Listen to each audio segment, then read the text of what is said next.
설교의 제목은 분노를 제어합시다 라는 제목으로 말씀을 증거합니다. 저는 요즘 초대교회 로그로 성육신 금식절기 대강절을 맞이해서 12월 24일까지 한 끼씩 금식하고 있습니다. 이 성육신 금식절기는 대강절보다 2주 전에 워밍업 하면서 시작이 됐습니다.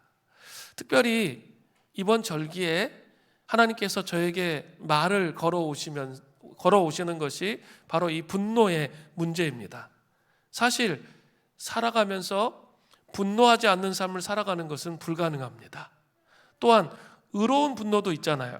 예수님께서 성전에서 매매하고 돈 바꾸고 비둘기를 파는 사람들의 의자를 둘러 엎으셨습니다. 그러나 아무리 의로운 분노라 할지라도 그것을 너무 오랫동안 품고 풀지 않는다면 그것은 문제가 됩니다. 에베소서 4장 26절부터 27절에 분명히 언급하고 있거든요. 분을 내어도 죄를 짓지 말며 해가 지도록 분을 품지 말고 마귀에게 틈을 주지 말라. 이 틈은 헬라어로 토폰이라고 하는데 거주 장소를 의미합니다. 분노할 수 있지만 해가 지도록 계속해서 분노하면 그 마음에 견고한 진이 생기는 거죠. 그래서 마귀가 합법적으로 내 안에 들어와 거주할 수 있는 장소가 허락되는 거라는 거예요. 그래서 이렇게 폭발적인 분노를 할 때 자기가 컨트롤할 수 없는 상황 속으로 빠져드는 이유 그 중에 하나가 바로 그것과 관련이 있는 거예요. 분을 내어도 죄를 짓지 말아야 되고 또 해가 지도록 분을 품으면 안 되는 거예요. 이게 아주 중요해요. 그렇게 하지 않으면 마귀에게 틈을 내준다는 거죠. 그리고 누군가가 이런 말을 했습니다. 분노는 부어지는 대상보다 담고 있는 그릇을 더 망가뜨립니다. 분노하는 자신이 더 망가진다는 거예요. 이게 되게 중요한 원리인데요. 자신이 망가지는 게 더 크다는 거죠. 앤 라모트라는 사람도 비슷한 말을 했습니다. 그에 따르면 누군가를 향해 원한을 품고 있는 것은 쥐약을 마시고 쥐가 죽기를 기다리는 것과 같습니다. 아주 충격적인 말을 했습니다. 이것은 분노가 세상 밖으로 나와서 멋대로 날뛰면 분노한 사람의 영혼이 잡아 먹힌다는 것을 보여주고 있습니다. 저는 다른 사람들에게 깊이 상처를 받아본 적이 있습니다. 사랑하는 우리 형제자매님들, 여러분들은 어떠하십니까? 배신이나 도둑질, 거짓말, 험담, 비방, 괴롭힘을 당하면 분노하는 것은 너무나도 자연스러운 반응입니다. 가해자가 망하기를 바라고 복수의 방법을 찾아 헤매입니다. 온유함으로 답을 제시하기는커녕 그리스도 안에서 하나님이 우리를 용서하신 것처럼 우리도 용서해야 한다는 성경의 명령을 어떻게 하면 빠져나갈 것인가, 이런 구실을 찾는 거죠. 분노에 사로잡히면 은혜 대신 원한을 바라게 됩니다. 가해자를 향한 분노를 유지하면 우리가 그를 통제하는 것처럼 그런 착각이 듭니다. 하지만 오히려 정반대가 된다는 거죠. 원한을 품는 것은 가해자에게 계속해서 내가 통제를 당하고 있는 거예요. 내 마음에 원한을 품고 있다는 것은 그렇다는 거죠. 프레드릭 뷰크너는 아주 충격적인 말을 했어요. 당신의 상처를 핥는 것, 오래 묵은 불평거리의 입맛을 다시는 것, 날카로운 대립의 가능성을 곱씹는 것, 당신이 받은 상처를 갚아주고 있는 상처의 마지막 조각까지 맛있게 맛보는 것, 이것은 여러모로 왕에게 어울리는 진수성찬입니다. 그러나 주된 단점은 당신이 개걸스럽게 먹고 있는 것은 다름 아닌 당신 자신이라는 사실입니다. 상위에 남은 뼈는 바로 당신입니다. 아주 이런 충격적인 말을 했습니다. 분노는 처음에는 그렇게 맛이 있을 수가 없습니다. 참 맛있습니다. 하지만 그 달콤함은 순간입니다. 역효과가 나타나기 시작하는 것은 시간 문제라는 거죠. 오늘 본문은 기드온의 아들 아비멜렉의 파괴적인 이 분노 표출과 그 결과로 임하는 심판을 아주 정확하게 보여주고 있습니다. 또한 분노를 피하는 길을 잘 보여주고 있습니다. 함께 살펴보겠습니다. 먼저 오늘 본문을 통해서 아비멜렉의 이 반란을 통한 이 파괴적인 분노 표출을 살펴보려고 해요. 사사기 9장 1절은 이렇게 시작됩니다. 여룻바알의 아들 아비멜렉이 세겜에 가서 그의 어머니의 형제들에게 이르러 그들과 그의 외조부의 집에 온 가족에게 말하여 이르되, 이렇게 시작되죠. 아비멜렉은 어떤 사람이에요? 여룻바알의 아들 아비멜렉이죠. 여룻바알이 누구예요? 바알을 이긴 사람? 바로 기드온이죠. 기드온. 아비멜렉은 기드온의 아들입니다. 기드온은 분명하게 우리 지난번 강의에서 살펴봤어요. 신학적으로 이스라엘의 왕은 여호와 하나님이시다 이렇게 고백을 했던 사람이에요. 그게 정말 맞아요. 그게 진리예요. 여호와 하나님이 이스라엘의 왕입니다. 그래서 왕이 되기를 거부하는 삶을 살았어요. 그러나 실제적인 모습은 어땠죠? 왕과 같은 삶을 살았죠. 이스라엘 백성들에게 미디안으로부터 탈취한 노략물 중에 금고리를 요구하고 그것으로 금 에봇을 만들었어요. 그리고 그 이스라엘 백성들의 마음을 자기로부터 떠나가지 않도록 하기 위해 자기가 살고 있는 오브라에 금 에봇으로 이렇게 그 에봇을 만들어서 안치하고 사람들이 계속 찾아와서 하나님께 그것을 묻도록 그렇게 사람들의 마음을 자기에게 가둬두었습니다. 또한 그는 부귀영화를 누렸고 또 왕처럼, 실제적인 왕처럼 많은 아내와 자식을 두었습니다. 70명의 아들과 첩의 자식 아비멜렉이 있는 거죠. 그러니까 71명의 아들이 있었던 것이죠. 아비멜렉의 어머니는 세겜 사람이었습니다. 그녀는 첩이었습니다. 어떤 이유인지는 잘 몰라요. 근데 기드온과 합류하지 않고 있어요. 그리고 자기 친정에 있던 세겜에서 계속 삶을 살고 있었습니다. 북쪽의 오브라에서 세겜까지 약 50km가 떨어진 상당히 먼 거리였어요. 거기에 있었습니다. 그리고 아비멜렉이라는 이름의 뜻이 나의 아버지는 왕이란 뜻이에요. 아버지 기드온은 사사였지만 아비멜렉은 사사가 되는 꿈을 넘어서 한 걸음 더 나아가서 이스라엘의 왕이 되고 싶었던 거죠. 하나님께서는 왕을 원하지 않으셨음에도 불구하고 그는 왕이 되기를 원했던 것입니다. 왜 아비멜렉이 왕이 되기를 원했을까요? 이게 중요하겠죠? 왜 아비멜렉이 왕이 되기를 원했을까요? 아비멜렉은 70명의 아들들에게 따돌림을 당한 것이 분명합니다. 첩의 소생에 불과한 자식이었기 때문입니다. 또한 아버지의 기드온의 재산과 지위를 물려받는 것도 분명히 심각한 차별을 당했을 것이 분명합니다.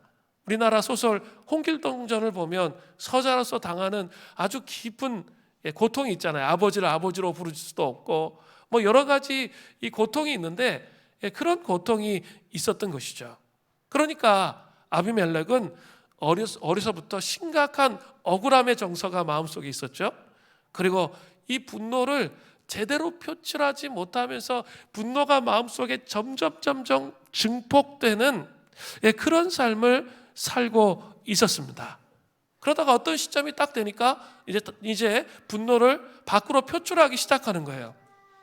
그 분노를 표출하는 방식이 두 가지로 나타나고 있습니다. 첫 번째는 아주 교묘한 방식인데요. 일종의 여론몰이를 하는 거죠. 여론몰이를 하면서 분노를 표출하기 시작합니다.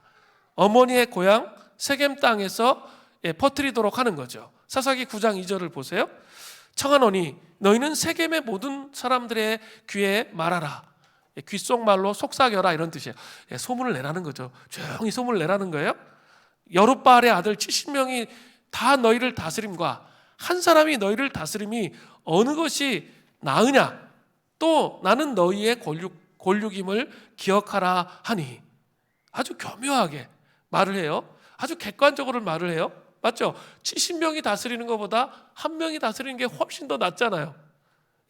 그렇게 다스리는 게 훨씬 낫다 객관적으로 말해놓고 뒤에다가 딱 붙이는 거죠. 그런데 나는 너희의 혈육이야. 학연과 지연 막 이거 갖다가 딱 붙이는 거예요. 그런데 이런 말을 들은 이 여럿머리의 말을 들은 세겜 사람들이 어떻게 됩니까? 속아 넘어가는 거죠. 사사기 9장 3절을 보세요. 그의 어머니 형제들이 그를 위하여 이 모든 말을 세겜의 모든 사람들의 귀에 말하매 그들의 마음이 아비멜렉에게로 기울어서 이르기를 그는 우리 형제라 하고 마음이 기울어진 거예요. 이런 막 소문을 내물 통해서 마음이 기울어지는 그런 일이 있었습니다. 그러니까 세겜 사람들이 어떻게 합니까? 사사기 9장 4절 전반절이에요. 바알브릿 성전에서 은치 10개를 내어 그에게 주매. 세겜 사람들은 정치 자금으로 은치 10개를 아비멜렉에게 주었던 거죠.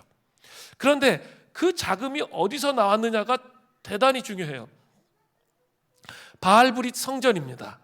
바알브릿은 히브리어로 바알베리트라고 하는데 이 베리트가 뭐예요? 언약이란 뜻이에요. 그러니까 언약의 바알이라고 이렇게 표현하고 있어요. 언약의 바알이라고 그렇게 말하고 있습니다. 이게 충격적이에요. 세겜 사람들은 자신들을 구원해 주었던 하나님을 기드온이 이 다스리던 40년 동안 서서히 잊어버렸어요. 그리고 잊어버린 것도 모자라서 하나님과의 언약을 완전히 배반하고 어때요? 바알과 언약을 또다시 맺은 거예요. 너무 답답해요. 사사기 보면 또다시 언약을 배반하고 어떻게 해요? 바알과 다시 또다시 언약을 맺고 있는 거죠. 세겜 땅도 분명히 이스라엘 땅이에요. 성지순례 가보신 분들 있으세요? 첫 번째 저랑 갔던 분 우리 한정식 원사님 가보셨을 때 세겜 땅 이렇게 봤죠? 올라가서 가운데 딱 있으면 이렇게 오른쪽으로는 그리심산 축복의 산이 있어요. 그 다음에 왼쪽으로 에발산이 있습니다. 저주의 산. 그래서 율법을 딱 낭독하고 이렇게 축복의 산과 저주의 산에서 이렇게 반응하도록 그렇게 여호수아 때 했던 그런 땅이 바로 세겜 땅이란 말이죠. 세겜 땅은 분명히 분명히 이스라엘 땅이었고 기드온 시대에도 놀라운 부흥의 불길이 타올랐던 그런 땅이라고 볼 수 있습니다. 그런데 지금 어때요? 40년이 딱 지난 다음에 부흥의 불길이 완전히 싹 꺼져 버린 것이죠. 초기 기드온을 통한 하나님의 구원이 있을 동안에 세겜 사람들도 부흥을 경험했기 때문에 하나님을 체험했기 때문에 정말 좋아했을 것이 분명해요. 부흥이 일어나고 있었기 때문에 이제 그들은 마음에 안심하면서 긴장이 풀어진 거죠. 이렇게 해갈의 기쁨이 오니까 너무 이제 안심이 되는 거예요. 그동안 너무 힘들었는데 그 부흥의 그 기쁨이 임하니까 마음이 풀리고 긴장이 풀리니까 안심해 버리는 거죠. 그리고 서서히 하나님을 향한 갈망을 놓쳐버리는 거예요. 마음을 풀어버리니까 갈망을 놓쳐버리는 거죠. 그래서 정신줄을 놓기 시작하는 거죠. 그리고 서서히 자기도 모르는 상태 속에서 세속적 가치를 다시 받아들이는 거죠. 그리고 처음처럼 막 죽어라고 말씀 보고 기도하고 그거 안 하는 거죠. 너무 힘들어. 안 하면 너무 피곤해. 그러니까 그거 안 하는 거죠. 그러기 시작하면서 하나님으로부터 점점 멀어지기 시작했습니다. 그러면서 조금씩 부흥의 불이 꺼지기 시작했던 것이죠. 이것은 상상할 수 없는 불행의 원인이 되는 것입니다. 부흥의 불로부터 오는 사랑의 불이 있어요. 사랑의 불. 또 은혜의 불이 있습니다. 또 소망의 불이 있어요. 그런데 그 부흥의 불이 꺼지는 거예요. 점점 한 주 한 주 꺼져가는 거죠. 그러면 이제 우리 마음속에 혼의 도시에, 우리 혼 안에 있는, 본성 안에 있는 분노의 불이 타오르는 거죠. 미움의 불이 타오르는 거예요. 원망의 불이 타올라요. 불평의 불이 타오르기 시작해요. 그런 것들이 자라납니다. 문제는 이것으로 끝나면 좋은데 이것으로 끝나지 않고 세겜 사람들처럼 하나님과의 언약을 배신하는 거죠. 하나님과의 언약을 배신하고 바알 브릿을 섬기기 시작하는 거예요. 그것도 모자라서 이제는 하나님의 뜻을 전혀 이해하지 못해요. 왕을 세우는 것 하나님 뜻이 아니었단 말이에요. 그리고 기드온이 그런 선대를 베풀었으면 기드온의 자식들을 죽이는 것 상상도 해서는 안 되는 일이에요. 그런데 그들을 다 몰살시키는 그 일에 어떤 돈을 가지고 정치 자금으로 이용합니까? 우상 숭배의 돈이에요. 그걸 가지고 아비멜렉도, 이 분노하고 있는 정신 못 차리는 아비멜렉도 그걸 이용했고, 세겜 사람도 그것을 주어서 그렇게 했다는 거죠. 이게 참으로 안타까운 일이에요.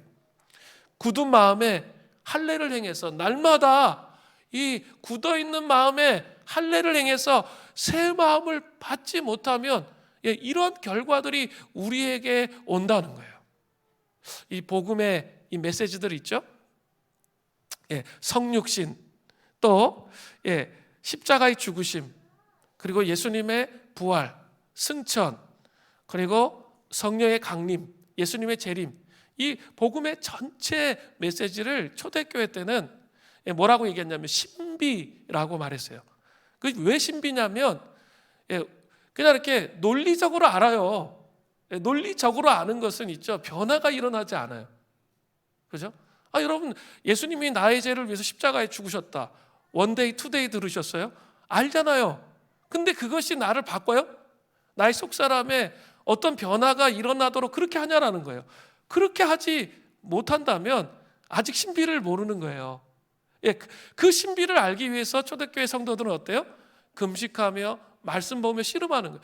정말 그 성육신의 그 놀라운 사랑의 신비를 존재 중심에 깨닫기를 원했던 거죠. 십자가에 나를 위해서 죽으셨다는 그 구원의 깊이를 알기 원하는 거예요. 부활의 그 은총이 어떤 것인지 진짜 간절히 알기를 원하는 거예요. 그 시즌마다 그렇게 1년을 사는 거죠. 이게 도는 거예요.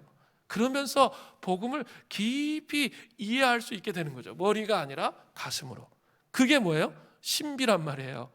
우리의 힘으로 알 수 있는 게 아니에요. 겸손히 꿇어 엎드려서 주님을 알아야 하는 것이죠. 신비를 경험하지 못하면 우리는 화석화돼요. 굳어버려요. 그 복음의 어떤 감격이 나한테 다가오지 않는다는 거예요. 자, 올해는 난민 사역, 북한 사역, 다음 세대 사역, 전도 사역, 또 구제 사역, 뭐 이런 것들이 동시다발적으로 이렇게 열린 것 같아요. 그리고 김장을 하면서 이게 총체적으로 이렇게 좀 마음이 모아져서 이렇게 하면서도 참 기쁘고 행복하게 했어요. 그죠? 참 기쁘고 행복하더라고요. 같이 있는 게 즐겁고. 그것이 바로 뭘 증명해 주는 거죠?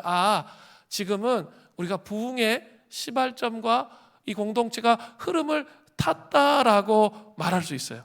그러나 부흥이 폭발적으로 확 일어난 것은 아니에요. 만약에 부흥이 폭발적으로 일어났다면 어떻게 할까요? 어떻게 될까요? 사람들이 몰려와요. 사람들이 내가 그 부흥의 그 힘과 능력이 우리 안에 부어지면 복음을 전할 수밖에 없는 그런 강렬한 마음이 들거든요. 그 결과로 사람들이 오는 거죠. 반대로 이렇게 준비되어 있지 않은데 사람이 오면 그건 재앙과 같아요. 다 같이 망하는 거예요. 그런데 정말 하나님의 그 복음이 우리 공동체에 충실하게 세워졌는데 폭발적인 부흥이 일어나면 그것은 하나님이 주시는 부흥이 되는 거죠. 이게 달라요. 근데 우리는 아직 그런 단계까지 가지 않았어요. 수련회 끝났어요. 정말 많은 은혜를 주셨어요. 그런데 중요한 것은 부흥의 불을 꺼뜨리면 안 된다는 거예요. 부흥의 불을 꺼뜨리면 안 돼요. 샴페인을 먼저 터뜨리면 안 돼요. 이제 참 좋으니까 거기 안에 머물러 있으면 안 된다는 거죠. 다시 이 초대교회에 이 절기, 금요일마다 제가 지금 하고 있죠. 절기로 돌아가서 지금 성육신 금식절기잖아요. 그러니까 금식하면서 자기 성찰을 통해서 다시 이렇게 자기를 좀 돌아보는 것, 이게 필요한 거예요. 하나님 나라는 항상 두 가지가 같이 공존해요. 밖으로 향하는 힘과 안으로 향하는 힘. 그래서 내 안에 혼의 타락과 무너진 것들을 자꾸 벗겨내는 힘이 반드시 필요해요. 그래야 하나님 나라를 이루어도 그것이 인본주의적인 하나님 나라가 안 된단 말이에요. 자, 이해되셨죠? 그래서 올해 1년 동안을 잘 지내보면 우리 전반기에 이 구원의 절기를 통해서 깊이 우리 자신을 성찰했는데 하나님 뒷부분에 우리가 생각하지 못한 방식으로 어때요?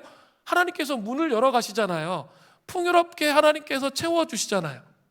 그죠? 그런 거예요. 예, 내년의 목표는 또 이렇게 공동체만 그 풍요로움이 있는 게 아니라 저는 이제 여러분의 삶 속에 목표가 그거예요. 내년의 목표가 그거예요. 이게 여러분의 삶 속에 그 하나님의 풍요로움들이 이 복음의 풍요로움이 경험되어서 여러분의 삶이 바뀌는 것.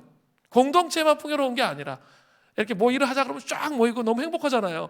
그게 아니라 여러분의 삶에 한 사람 한 사람의 삶에 그런 일이 일어나기를 정말 간절히 바라요. 그래야 그게 진짜 하나님 나라죠. 동시적으로 일어나야 되죠. 그러려면 어떻게 해야 될까요? 다시 자발적으로 내려와야 돼요.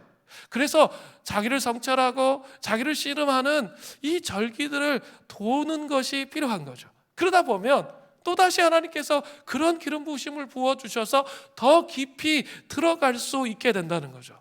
그러기 위해서 중요한 게 뭘까요? 예, 제가 이제 강조를 안 했었는데 좀 쉬시라고 이제 새벽을 깨워야 돼요. 새벽을 깨워서 그냥 제가 늘 말씀드리잖아요. 제발 향방 없이 혼자 소리 지르고 기도하지 말라고. 그게 중요한 게 아니고 지금 공동체가 어떻게 흘러가는지를 보면서 기도하라고. 이렇게 공동체가 흘러가는 걸 잘 이해하시면 말씀을 깨닫는 깊이도 달라져요. 근데 왜 말씀이 잘 안 깨달아지냐면 공동체가 흘러가는 그 흐름에 자기가 올라타지를 못했기 때문에 깨달아지지 않는 거예요. 제가 좀 그런 차원의 말씀을 많이 전하거든요. 왜냐하면 이 하나님과의 관계적 차원의 말씀을 많이 전하고 있기 때문에 그래요. 근데 이 관계적 차원이 안 열리고 있으면 어때요? 그게 이해가 안 되죠. 그러니까 조는 거죠. 이 문이 열려야 된단 말이에요. 관계적 차원의 문이 열려야 여러분의 삶에 하나님 나라가 임하게 되는 거예요. 그 사이클을 지금 돌고 있는 거예요. 그러면 어떻게 해야 돼? 다시 자기를 돌아봐야죠. 이렇게 여전히 제가 지금 이 성육신의 절기에 뭐 돌아본다 그랬어요? 분노. 나는 없는 줄 알았는데 천만의 말씀 엄청 많더라고요. 자꾸 건드려 주세요. 하나님께서 상황을 통해서 막 건드려 주시는 거예요. 그러니까 알겠는 거예요. 내 안에 이런 게 있구나 하면서 그것을 가지고 새벽을 깨우면서 하나님 앞에 기도하는 거예요. 그런데 예수님을 바라보면서 기도하는 거죠. 이게 되게 달라요. 예수님을 바라보면서 기도하는 거예요. 이 부분을 놓고. 그러면 이게 벗겨진단 말이에요. 그리고 내 영혼이 정결케 되고 그리스도의 형상을 담는 자가 되는 것이죠. 그렇게 될 때 여러분을 통해서 하나님 나라가 당연히 올 수밖에 없는 거예요. 열매가 맺혀질 수밖에 없는 거죠. 그런 일이 일어나기를 원합니다. 또 연말연시 이렇게 분주하고 바쁠 때 다른 거 하시면 안 돼요. 훈련의 영성으로 돌아가야 돼요. 그래서 지금 보혈기도문 스쿨 하죠. 근데 이 보혈기도문 스쿨을 이렇게 제가 정말 이 보혈기도문을 정말 깊이 또 새롭게 이해를 하게 됐어요. 이게 얼마나 중요한지, 우리 혼의 타락을 바꿀 수 있는 유일한 길이 될 수 있겠구나, 이런 생각을 해보게 됐어요. 이게 준비하면서 그것들을 같이 나누면서 훈련하면서 우리를 벗겨가는 그런 벗겨짐의 역사가 있어야 친밀한 교제, 삼위일체 하나님과의 친밀한 교제가 무엇인지 알게 되는 거예요. 웅크릴 필요 없어요. 나 안에 분노 있는데 이럴 필요 없고 내 속사람에 지금 문제가 있구나. 그러니까 주님을 찾아야죠. 그리고 주님께서 벗겨주시는 거죠. 자학하지 말라 그랬죠. 자학하는 건 회개가 아니에요. 그렇게 가시는 게 아니라 이것을 벗겨내는 이 과정으로 가는 거예요. 아장 영성 훈련을 통해 우리 또 성경적 원리를 배울 거예요. 자녀 양육에 대해서. 이런 것들을 통해서 함께 세워가는 그 은혜가 있기를 바랍니다. 그래야 세겜 사람 같은 모습을 갖지 않게 되는 거예요. 그래야 아비멜렉과 같은 모습이 분노로 교묘한 행동으로 삶을 살아가는 그런 삶을 살아가지 않을 수 있다는 거죠. 이것을 기억하시기를 바랍니다. 두 번째로 분노로 표출하는 두 번째 방식이 나와요. 파괴적인 적극적인 행동으로 옮겨요. 사사기 9장 4절 후반절에 보세요. 아비멜렉이 그것으로 방탕하고 경박한 사람들, 표준세번역에 보니까 건달과 불량배, 느낌이 확 오죠? 건달과 불량배를 사서 자기를 따르게 하고 건달과 불량배로 자기 군대를 조직해요. 그리고 나서 이제 분노에 사무친 파괴적인 행동을 이제 시작하기 시작합니다. 사사기 9장 5절을 보세요. 오브라에 있는 그의 아버지의 집으로 가서 여룻바알의 아들 자기 형제 70명을 한 바위 위에서 죽였으되 다만 여룻바알의 막내 아들 요담은 스스로 숨었으므로 남으니라. 한 바위 위에 죽였으되 기드온의 아들 69명을 한꺼번에 다 공개적으로 처형을 했음을 말하는 거예요. 정말 분노가 막 하늘에 사무쳐 있는 그런 모습이에요. 그런데 막내 아들은 숨었기 때문에 그 요담은 가까스로 살아났습니다. 그리고 이제 스스로 왕이 돼서 하나님이 원하시지 않는데 자기가 왕이 되었어요. 그런 내용이 사사기 9장 6절에 나와요.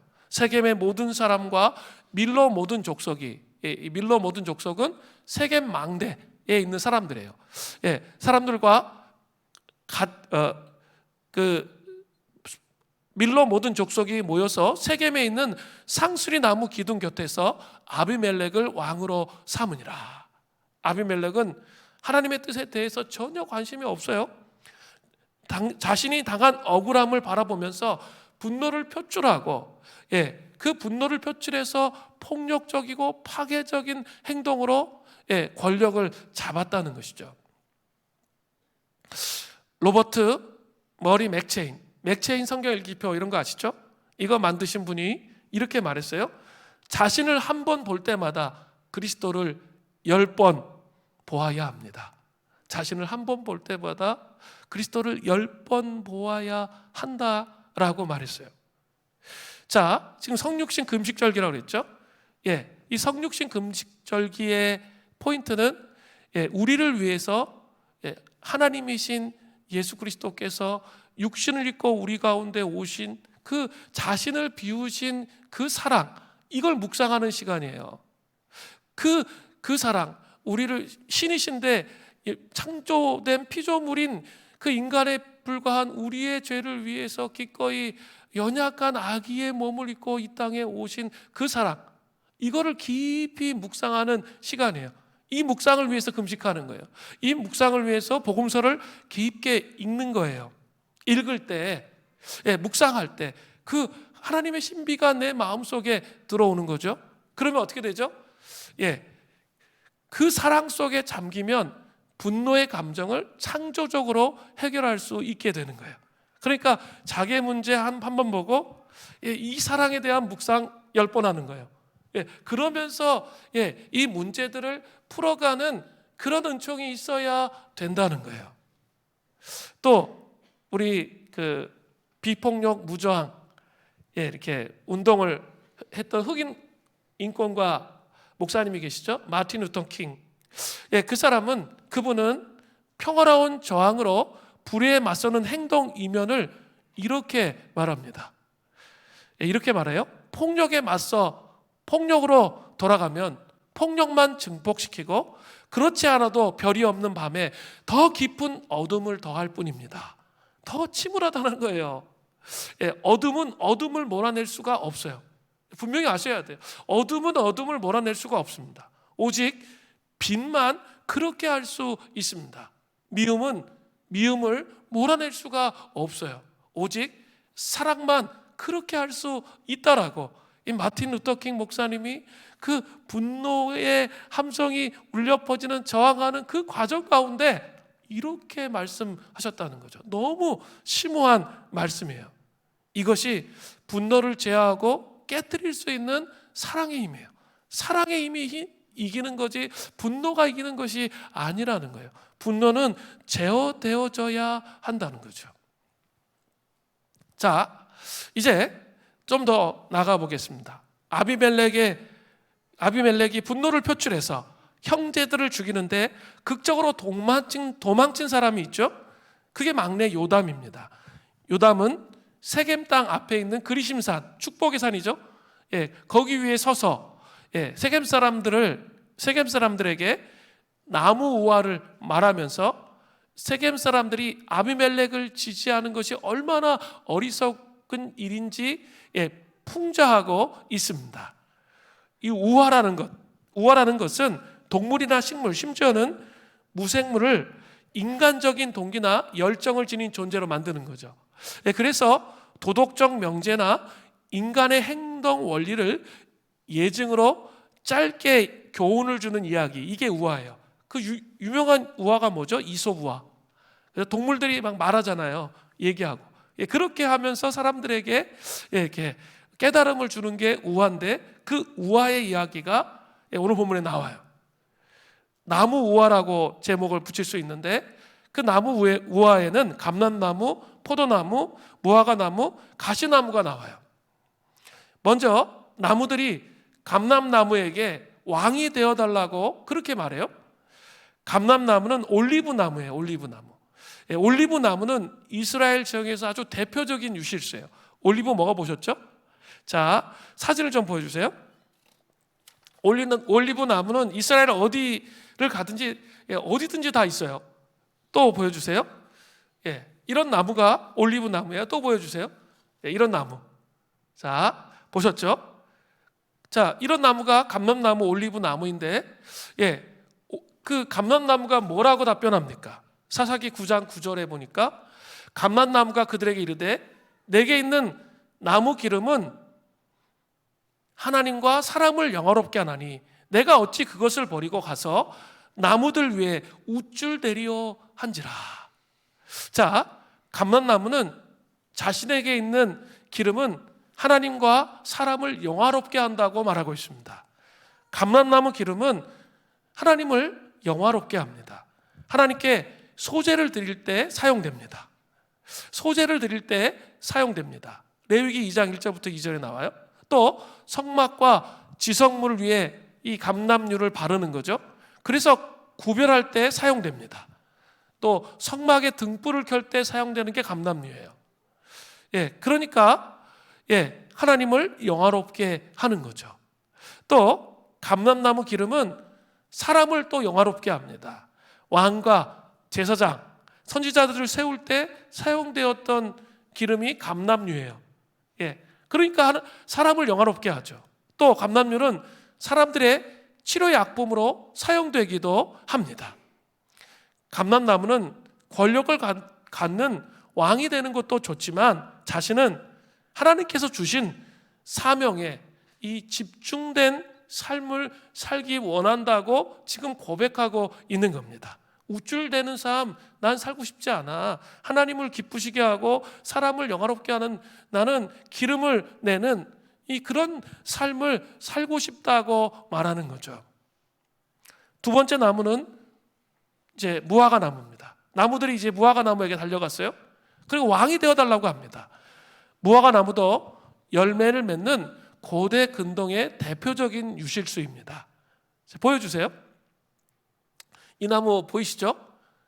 그리고 여기 열매 있죠, 열매. 무화과 먹어보셨죠? 이 나무가 무화과 나무입니다. 무화과 나무는 왕이 되어달라는 요청에 어떻게 반응합니까? 사사기 9장 11절이에요.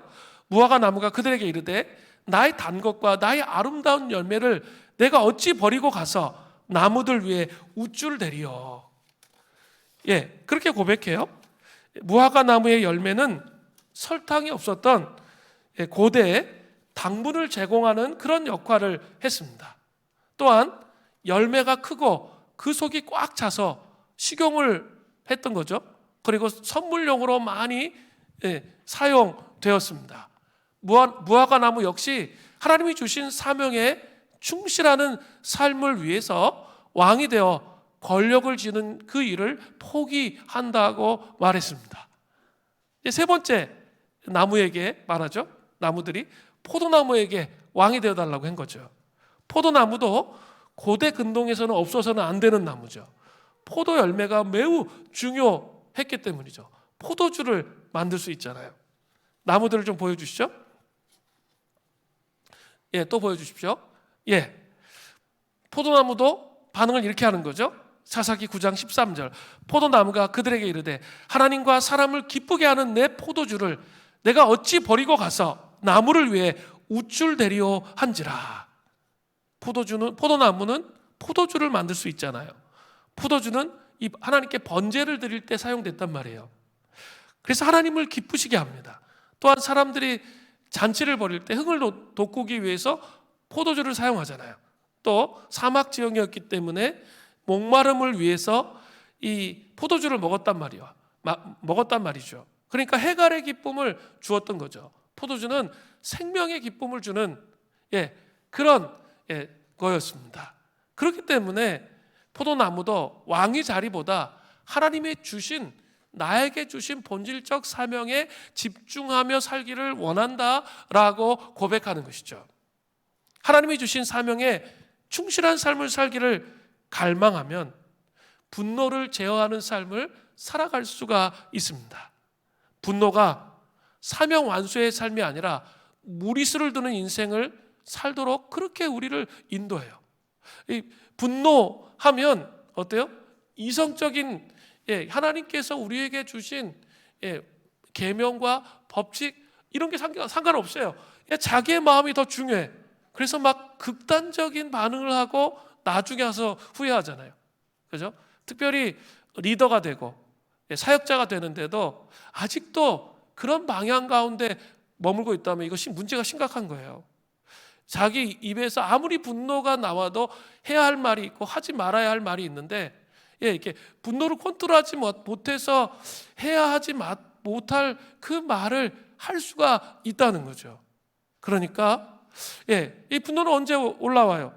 이렇게 자꾸 주변을 바라보면서 사명에 충실하지 않고 하나님이 주신 자기만의 사명이 있어요. 고유한 사명. 사람마다 사명이 다 달라요. 제각각이거든요. 근데 옆에 있는 사람 비교하면서 나한테 없는 거 바라보면서 분노하는 거죠. 화를 내는 거죠. 그래서 원망하면서 그때 분노가 올라와요. 또 옆에 사람 보면 자기를 학대하면서 분노가 올라오고 이렇게 가는 거죠. 그러면 그 분노 속에서 하나님께서 우리에게 주신 사명을 이룰 수가 없게 되는 거예요. 사명은 제각각이에요. 하나님이 불러주신 이 땅에서 삶을 살아가야 할 그 내용이 다른 거예요. 그거에 집중할 수 있어야 된다는 거죠. 옆을 바라보지 마세요. 그리고 자꾸 옆을 바라보면서 피해의식과 억울함과 원통함 속에 갇히면 사명대로 삶을 살아갈 수가 없어요. 그러면 이 분노를 이길 수가 없어요. 그런데 사명에 집중하면 기꺼이 내가 사명을 위해서 그 분노를 깨뜨리는 그런 삶을 살아갈 수가 있다는 거예요. 여러분 영화 신들러 리스트 아십니까? 2차 세계대전 때 나치에게 등을 돌리고 유대인을 보호해준 오스카 신들러에 대한 이야기입니다. 그는 이런 멋진 말을 해요. 힘은 상대방을 죽일 이유가 차고 넘치는데도 죽이지 않는 것이다. 그죠? 이 상대방이 너무 괘씸한 죄를 너무나 많이 범했어요. 그리고 나를 막 이용하고 조종하려고 했어. 알아요. 근데 내가 그만큼의 그 사람을 눌러버릴 수 있는 힘이 있는데 그를 죽이지 않는 거죠. 분노하지 않는 거죠. 그게 진짜 힘이라는 거예요. 이러한 모습을 취하신 분이 누구십니까? 십자가에서 우리를 위해서 못 박혀 죽으신 예수 그리스도의 모습이에요. 우리 죄를 용서하는 사명을 완수하시기 위해서 기꺼이 자신을 내어주신 그런 모습이죠. 이단들은 예수님은 십자가에 못 박혀 돌아가셨기 때문에 실패했다고 얘기하죠. 왜 실패했다고 얘기할까요? 그 모습이 너무 나약하다는 거죠. 그런 무기력한 모습이 싫다는 거죠. 그래서 자기 교주들이 더 힘있고 파워가 있다고 말하는 거죠. 그것은 거짓말이죠. 왜요? 사명을 완수하시기 위해서 우리를 사랑하시는 우리의 죄를 위해서 기꺼이 자기를 비우고 내어주시는 그 사명을 완수하시기 위해서 그 자신을 내어주시는 그 그 사명을 완수하기 위해서 기꺼이 무기력하게 자기가 십자가에 못 박혀 돌아가신 거죠. 그죠? 그것으로 끝나지 않잖아요. 복음이 뭐가 있죠? 부활이 있잖아요. 부활의 능력이 있잖아요. 이 연결이 되는 것이죠. 제가 초대교회 절기하면서 정말 이렇게 삼위일체의 친밀한 교제에 대해서 말씀을 많이 드렸어요. 삼위일체의 친밀한 교제를 페레코레시스, 상호 침투 연합, 사랑으로, 삼위일체 하나님은 완전히 사랑으로 연합되어서 상호 침투 연합으로 깊은 사랑의 띠로 하나 되어 계신다. 이렇게 모든 것을 서로 공유하고 계신다. 그렇게 제가 말씀을 드렸습니다. 근데 예수 그리스도와 우리와의 관계도 그런 모습이어야 하는 거죠. 페레코레시스의 모습이 있어야 되는 거예요. 예수 그리스도께서 기꺼이 십자가에서 정말 우리의 죄를 위해서 힘을 가지고 계심에도 불구하고 힘을 가지고 계심에도 불구하고 무기력한 자가 되어 우리의 죄를 감당하신 그 사랑의 묵상, 그 사랑이 내 영혼 안에 들어와야 돼요. 내 영혼 안에 침투돼야 돼요. 그 사랑이 깊이 침투해야 그 분노를 이길 수 있는 그 과정으로 갈 수 있단 말이에요. 분노를 어떻게 이길래요? 혼자 힘으로 이길 수가 없어요. 그리스도의 그런 놀라운 사랑 안에 거할 때, 그 사랑이 내 안에 다가오면 그리스도의 희생이 또 보이는 거예요. 그리스도의 희생이, 나를 위해서 자기를 비우시고 십자가에 못 박으신 그 희생이 보인단 말이에요. 그러니까 어떻게 해요? 기꺼이 내가 다른 사람에게 억울한 일을 당하고 고통을 당했지만 예수 그리스도를 바라보기 때문에 용서하고 그 분노를 풀어주는 것이죠. 이게 뭐예요? 분노를 제어하는 삶이라고 말할 수 있어요. 기꺼이 내 자아를 죽이고 용서할 수 있는 것이죠. 이 신비를 경험해야 돼요. 이 성육신 금식의 절기에 저는 정말 저뿐만 아니라 우리 모든 성도들이 함께 금식하면서 다른 거 하지 마세요. 복음서를 읽으세요. 복음서를 읽으시면서 정말 이 사랑의 신비가 내 영혼 안에 전달되어서 나를 원통하게 하고 힘들게 하고 고통스럽게 했던 사람들을 하나하나 다 풀어내셔야 돼요. 그 십자가의 신비예요. 그 사랑이 경험되어진 사람이 이 복음을 가지고 이 땅 가운데 선포하는 자의 삶을 살아갈 수 있어요. 진짜 복음의 실존의 모습을 보여줄 수 있다는 거죠. 그죠?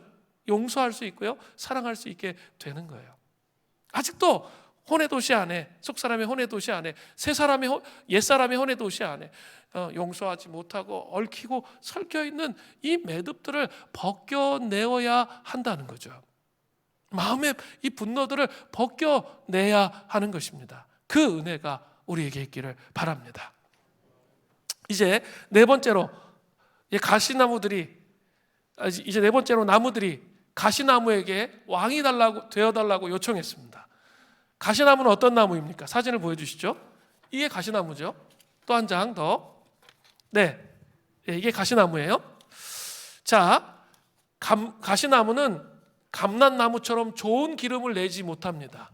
그리고 무화과나무나 포도나무처럼 아름다운 열매도 맺지 못합니다. 가시나무는 오히려 사람을 찔러요. 예수님도 가시나무 면류관 쓰셨잖아요. 피 막 흘리셨잖아요. 그죠? 사람을 찔러요. 고통을 주고 어렵게 해요. 그리고 나중에는 그냥 땔감으로만 사용되어질 나무예요. 그 가시나무가 어떻게 반응해요? 사사기 9장 15절을 보세요. 가시나무가 나무들에게 이르되 만일 너희가 참으로 내게 기름을 부어 너희 위에 왕으로 삼겠거든 와서 내 그늘에 피하라. 그리하지 아니하면 불이 가시나무에서 나와서 레바논 백향목을 살을 것이니라 하였느니라. 가시나무는 누구예요? 아비멜렉이고요. 레바논의 백향목, 정말 좋은 나무는 누구예요? 세겜의 지도자들을 의미하는 거예요. 자, 지금 봤죠? 가시나무는 그늘을 낼 수 없는 아주 혹독한 나무예요. 가시로 나무들을 찌르고 고통스럽게 하는 나무예요. 그죠? 다른 사람을 찌르는 나무가 가시나무란 말이에요. 아주 못된 나무예요. 또 자기도 찌르지만 다른 사람을 찌르는 그런 나무라는 거죠. 그냥 나무들을 찌르고 고통스럽게만 하는 나무라는 거죠. 즉 이 분노가 많은 아비멜렉을 표현하고 있는 거죠.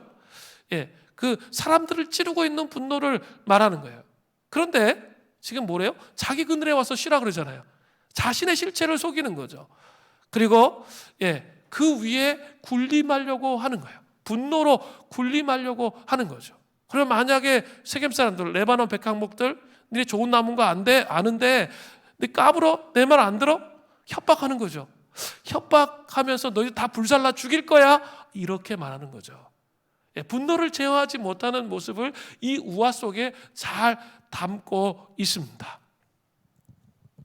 가시나무와 같은 모습을 잘 보여주는 영화가 또 하나 있죠. 아마데우스.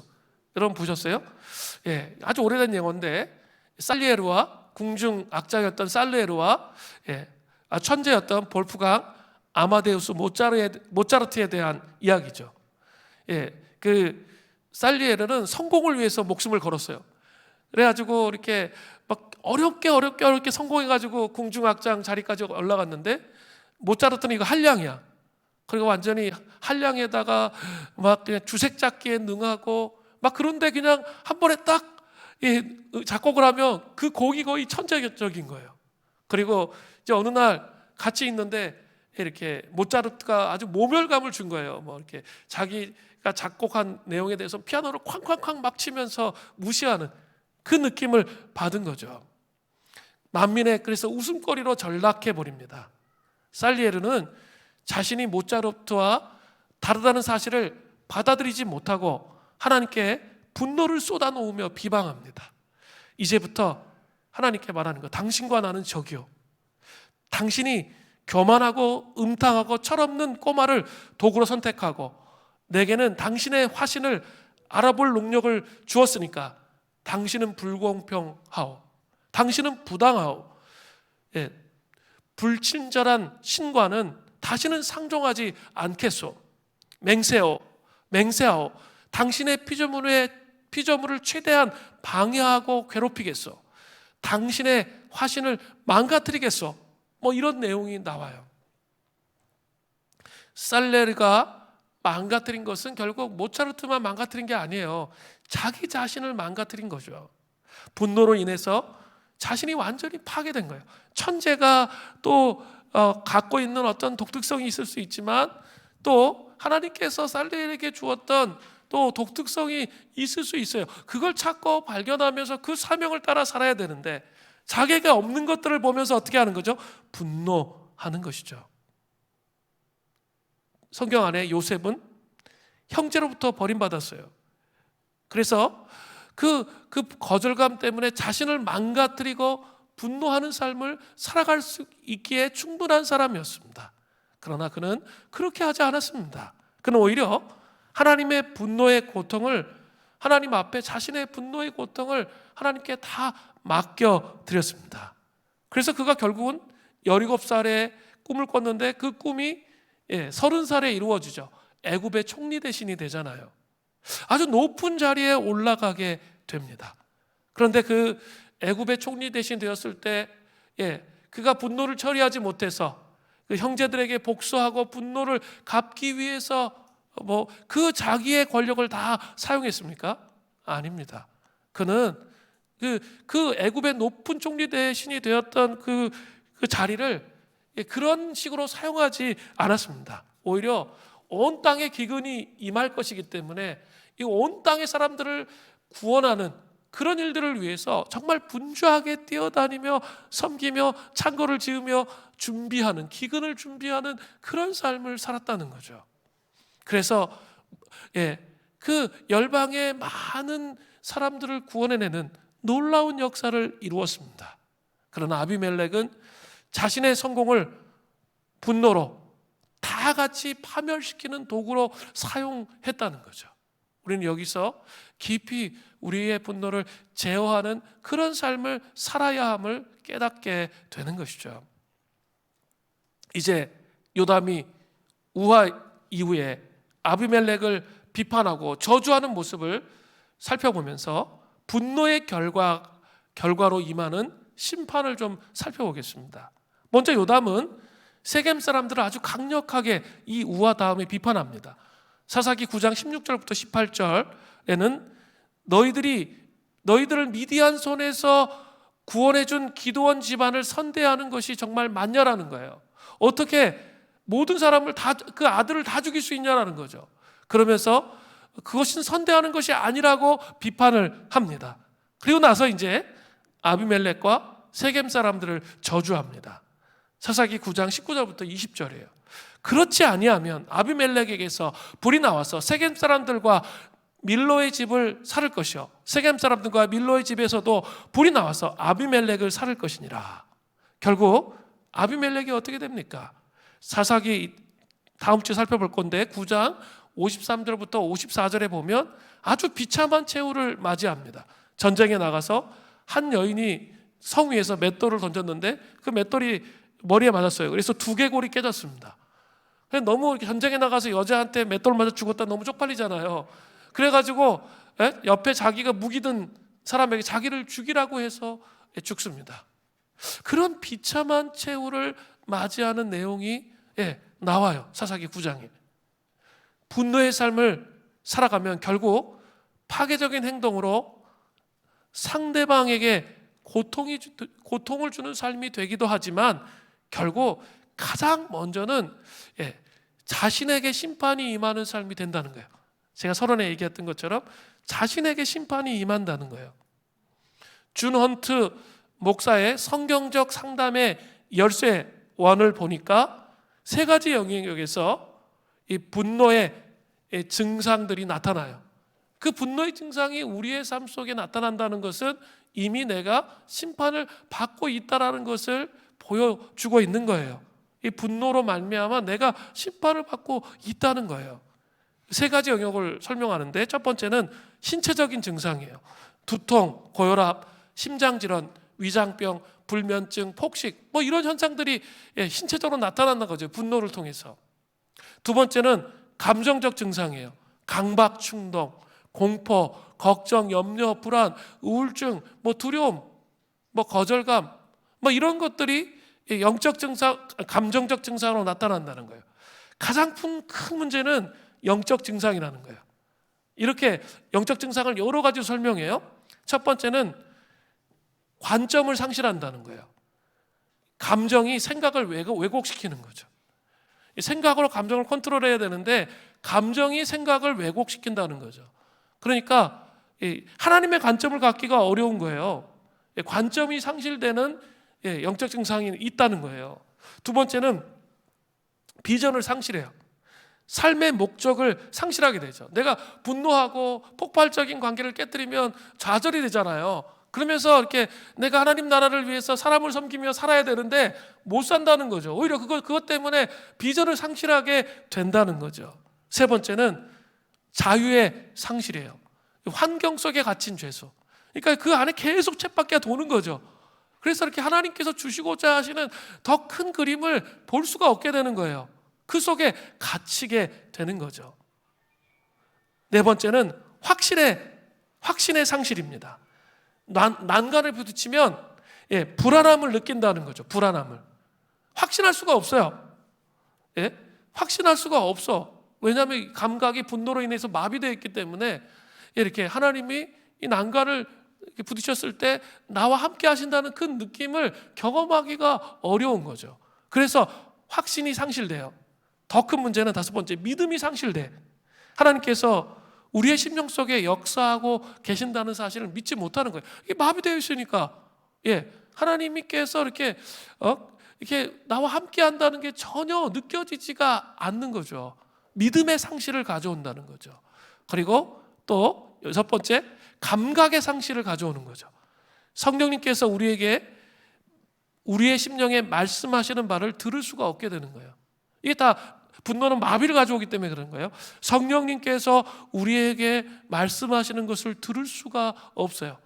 또 마지막으로 주체성의 상실을 가져옵니다. 자신이 싫어하는 사람, 자신이 분노하는 사람의 분노하는 그 사람이 있죠. 희한하게 그 사람하고 묶여요, 영적으로.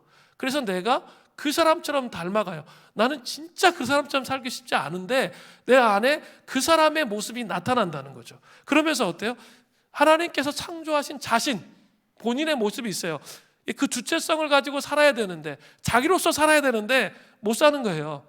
그거에 묶여서 계속 끌려다니는 그런 삶을 살아간다는 거죠. 그렇다면 우리가 분노를 제어하기 위해서 묵상해야 할 게 무엇입니까? 이 말씀을 꼭 기억하시기 바라요. 마지막으로 에베소서 4장 32절입니다. 서로 친절하게 하며 불쌍히 여기며 서로 용서하기를, 그 다음이 중요해요. 하나님이 그리스도 안에서 너희를 용서하심과 같이 하라. 친절하게 하고 불쌍히 여기며 서로 용서하기를 해야 되는데 어떻게 하라고요? 하나님이 그리스도 안에서 너희를 용서하신 같이. 이게 마음속에 와닿아야 돼요. 분노하고 있으면 감각이 마비되어 있기 때문에 이게 안 와닿는단 말이에요. 그러니까 제가 어떻게 하라 했죠? 묵상을 해야 돼요. 10번은 그리스도를 묵상해야 돼요. 한 번은 자기를 묵상하고 10번은 그리스도를 묵상해야 된다는 거죠. 그리스도께서 이 땅에 이 성육신의 계전에 인간의 몸을 입고 오셔서 십자가에서 자기를 비우신 그 사랑이 무엇인지 주님 깨닫게 해주세요. 주님 알게 해주세요. 저는 정말 마음에 할례가 필요합니다. 너무나 많이 굳어있고 하나님 이 감정으로 인해서 그것이 느껴지지 않고 경험되어지지 않습니다. 상호 침투 연합의 페레코레시스, 그리스도와 내가 하나 되고 내가 죽고 내가 그리스도의 사랑을 느끼고 주 그리스도를 경험하는 것이 무엇인지 정말 알고 싶습니다. 여러분 이 씨름을 하셔야 된다는 거예요. 이거 습관이 아니에요. 여러분 다 알고 있지 않아요. 알고 있지 않습니다. 그 성육신의 신비, 십자가의 신비, 이런 것들은 있죠. 깊이 하면 할수록 더 깊이 들어가고 더 깊이 들어가고 더 깊이 들어가고. 그래서 이 속사람 안에 있는 이런 죄악들의 묶임들을 혼의 영역 안에 있는 이 죄악의 묶임들을 다 끊어내게 돼요. 그래서 우리가 그리스도의 형상으로 닮을 수 있도록 그렇게 하시는 거예요.